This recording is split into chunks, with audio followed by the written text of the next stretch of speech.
আজি এই ভিডিঅ'টোৰ জৰিয়তে মোৰ ননীৰ লগত জড়িত থকা এটা কাহিনী আপোনালোকৰ আগলৈ আগবঢ়াম আৰু ভিডিঅ'টো শেষৰলৈকে চাব দেই আৰু ভিডিঅ'টো আৰম্ভ কৰোঁ বলক। আৰু আজিৰ ভিডিঅ'টো আমাৰ বাবুৱে ষ্টাৰ্ট কৰিলে দেই আৰু বাবুৱে শেষ কৰিব ভিডিঅ'টো চাবচোন।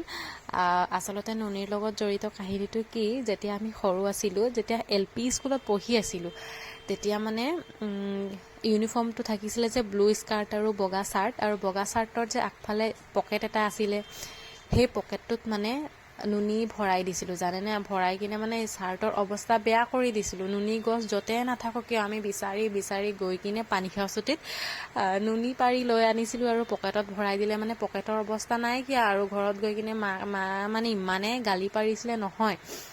আৰু মোৰ দৰে কোনে কোনে এই গালি খাইছে নুনীৰ কাৰণে জনাবচোন দে। নিশ্চয় মোৰ দৰে আৰু বহুতৰে এনেকুৱা কাহিনী হৈছে। আৰু গধূলি সময়ত আজি বাবুৰ লগত গান এটা গুণগুণালোঁ, শুনিবচোন।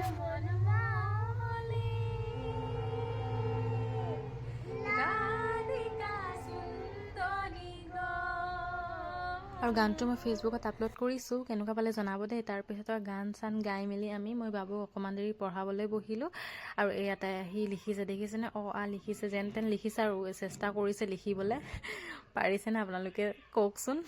যেন তেন লিখিছে আৰু দেই, আৰু খঙাই গৈছে। মই ভিডিঅ' কৰি আছিলোঁ যে, তাৰপিছতে তাৰ মামা আহিলে যে, তাৰ মামাক আকৌ গান শুনাইছে আৰু।